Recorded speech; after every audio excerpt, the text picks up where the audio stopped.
नमस्कार, मी प्रियांका नागने. स्वागत आहे आपल्या चॅनलवरती.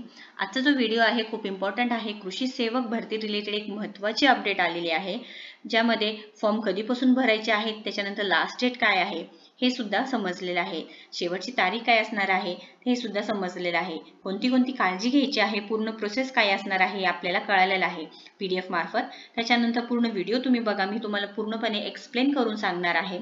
त्याआधी तुम्ही जर आपल्या चॅनलवरती नवीन असाल तर पहिल्यांदाच आला असेल तर नक्की सबस्क्राईब करा, व्हिडिओला लाईक करा आणि हे जे तुमचे व्हिडिओ आहे हे पूर्णपणे शेअर करा तुमच्या मित्रमैत्रिणींसोबत. चला तर आपण पूर्ण प्रोसेस बघून घेऊयात. कृषी सेवक भरती याआधी सुद्धा नोटिफिकेशन आली होती, पण त्या जाहिरातीमध्ये डेट सांगितले नव्हते. फॉर्म कधी भरला जाणार आहे, कुठे भरला जाणार आहे, वेबसाईट कोणती असणार आहे, प्रोसेस काय असणार आहे, ही काही सुद्धा माहिती दिली नव्हती. बट आता इथे मेन्शन केलेलं आहे की फॉर्म कधीपासून सुरुवात केलेली आहे. त्याच्यानंतर एक सेपरेट नोटिफिकेशन आलेलं आहे. त्यावेळेस त्यांनी सांगितलं होतं की यासाठी एक सेपरेट नोटिफिकेशन दिलं जाणार आहे. ते आता समजलेलं आहे, आपण पूर्णपणे बघणार आहोत. तर फॉर्मची तारीख आहे 14 सप्टेंबर 2023 पासून सुरू होणार आहे. कृषी सेवक किंवा सहाय्यक याच्यासाठी पद निघालेले आहेत. त्याच्यामध्ये वेगवेगळ्या जिल्ह्यांसाठी वेगवेगळे पद निघालेले आहेत. आणि जे फॉर्मची भरायची तारीख आहे बघा, 14 सप्टेंबर 2023 पासून फॉर्म भरायला सुरुवात होणार आहे. म्हणजेच उद्यापासून 14 तारखेला पासून तुम्ही भरू शकणार आहेत फॉर्म. सकाळी 7 वाजल्यापासून तुम्ही फॉर्म भरू शकणार आहात. आणि शेवटची तारीख बघा 3 ऑक्टोबर 2023 आहे. शेवटची जी तारीख सांगितलेली आहे 3 ऑक्टोबर आहे. म्हणजे तुम्हाला जवळजवळ 3 आठवडे फॉर्म भरण्यासाठी वेळ आहे. कृषी सेवक भरती पूर्ण महाराष्ट्रभर आहे. विभागानुसार जागा निघालेल्या आहेत. आपण जागेनुसार बघणार आहोत. अमरावतीमध्ये 227 आहे, छत्रपती संभाजीनगर आहे, कोल्हापूर, लातूर, नागपूर, नाशिक, पुणे, ठाणे या जिल्ह्यामध्ये आहे. सर्वात जास्त नागपूरमध्ये 448 जागा निघालेल्या आहेत. हे पूर्णपणे आपण सविस्तर माहिती बघणार आहोत. कृषी सेवक रिक्रुटमेंटमध्ये इथे बघा जवळजवळ 2109 भरती निघालेल्या आहेत. टोटल वॅकन्सी 2109 आहेत. पूर्णपणे हे कृषी सेवकसाठी भरती आहे. महाराष्ट्र कृषी विभाग आहे. त्यानंतर आपण बघणार आहोत की हे पुणे जिल्ह्यासाठी सुद्धा आहे, वेगवेगळ्या जिल्ह्यांसाठी आहे, अमरावतीसाठी आहे, नागपूरसाठी आहे. पहिला मुद्दा म्हणजे जे फॉर्मची डेट आहे ते सुद्धा आपण बघितलेलं आहे. ते म्हणजेच 14 तारखेपासून फॉर्म स्टार्ट होणार आहे. 14 सप्टेंबर 2023 आपण पूर्णपणे माहिती बघणार आहोत. त्याच्यानंतर इथे सांगितलेलं आहे बघा, कृषी सेवकसाठी जो फॉर्म आहे तुम्हाला कृषी.government.in या फॉर्मवरती जाऊन या लिंकवरती जाऊन तुम्हाला फॉर्म भरायचा आहे. यामध्ये हे जेव्हा तुम्ही लिंकवरती क्लिक कराल तेव्हा तुम्हाला ते डिरेक्टली IBPS वरती घेऊन जाणार आहे. म्हणजे ते IBPS जे एक्झाम आहे कंडक्ट करणार आहे त्यासाठी तुम्हाला त्या लिंकवरती घेऊन जाणार आहे.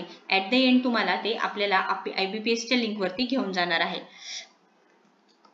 आता इथे आपण बघणार आहोत सॅलरी डिटेल्स बघणार आहोत. जे वेतन श्रेणी आहे, पदाचे नाव बघा कृषी सेवक आहे आणि जे वेतन आहे तुम्हाला कमीत कमी 16,000 प्रतिमाह भेटणार आहे. म्हणजे प्रत्येक महिन्याला 16,000 रुपये भेटणार आहे.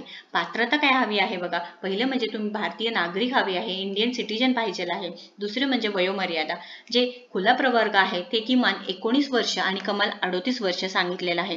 मागासवर्गीय आहे त्यांना किमान 19 वर्ष, कमाल 43 वर्ष सांगितलेले आहे. असे वेगवेगळे इथे वयोमर्यादा दिलेल्या आहेत.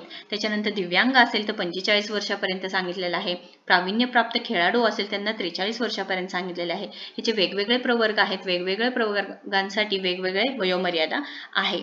त्याच्यानंतर इथे कृषी सेवकसाठी तुमचं एज्युकेशन काय असायला हवं हे सुद्धा तुम्हाला सांगितलेलं आहे. तर ते डिटेल्स आपण बघून घेऊयात. इथे तुम्हाला एज्युकेशन क्रायटेरिया डिप्लोमा किंवा ग्रॅज्युएशन कंप्लीट झालेलं पाहिजे आहे. कृषी विषयामधील पदवी का पाहिजे, कंप्लीट झालेली पाहिजे किंवा पदवी तुम्हाला भेटलेली पाहिजे आहे. त्याच्यामुळे हे तुम्हाला लक्षात घ्या. एज्युकेशन क्वालिफिकेशन सुद्धा म्हणजे तुमचं जे डिपार्टमेंट आहे ॲग्रिकल्चर डिपार्टमेंटमधून तुम्ही डिप्लोमा किंवा डिग्री कंप्लीट केलेली पाहिजे आहे. इथे जे फॉर्मची फीज असणार आहे बघा, जे अराखीव असणार आहे त्यांना 1,000 रुपये आहे फॉर्म फी आणि राखीव आहे त्यांच्यासाठी 900 रुपये आहे आणि हे नॉन रिफंडेबल आहे फीज आहे ते. त्याच्यानंतर निवडीची पद्धत म्हणजे काय, इथे निवड कशी होणार आहे, कॉम्प्युटर बेस्ड ऑनलाईन एक्झाम होणार आहे. त्यामध्ये एवढे 5 विषय असणार आहे. मराठी आहे, इंग्रजी आहे, सामान्य ज्ञान आहे, बौद्धिक चाचणी आहे, कृषी विषय आहे. हे पूर्णपणे प्रश्न संख्या सुद्धा दिलेल्या आहेत. पूर्णपणे मिळून 140 प्रश्न असणार आहे आणि गुण 200 मार्क्स असणार आहे. कॉम्प्युटर बेस्ड एक्झाम होणार आहे आणि त्याच्यावरून तुम्हाला सिलेक्शन होणार आहे. त्यानंतर जेव्हा तुम्हाला अर्ज करायचा आहे त्यावेळेस डॉक्युमेंट काय काय लागणार आहे हे सुद्धा आपण सांगणार आहात. त्यामध्ये डॉक्युमेंट म्हणजे पहिला तुम्हाला फोटो लागणार आहे, तुमचा स्वतःचा फोटो लागणार आहे.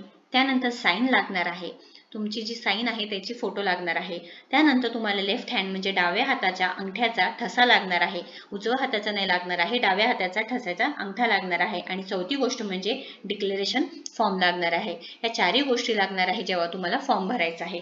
जेव्हा तुम्हाला फॉर्म भरायचा आहे तेव्हा ह्या डॉक्युमेंटची तयारी करून ठेवा। हे पूर्ण डिटेल्स आहे। त्यानंतर मी तुम्हाला फॉर्म कसा भरायचा आहे हे सुद्धा एक नेक्स्ट व्हिडिओमध्ये मी सांगणार आहे। हा जर व्हिडिओ आवडला असेल किंवा काही क्वेश्चन असेल तर नक्की कमेंट बॉक्समध्ये विचारा। ही पूर्णपणे माहिती आहे कृषी विभाग कृषी सेवकसाठी भरतीची। काही क्वेश्चन असेल तर कमेंट बॉक्समध्ये नक्की विचारा। आपला जो नेक्स्ट व्हिडिओ असणार आहे फॉर्म कसा भरायचा आहे, काही अडचणी असतील तर मी तुम्हाला ते सांगणार आहे। व्हिडिओला लाईक करा, शेअर करा आणि आपल्या चॅनलला सबस्क्राईब करा। थँक्यू।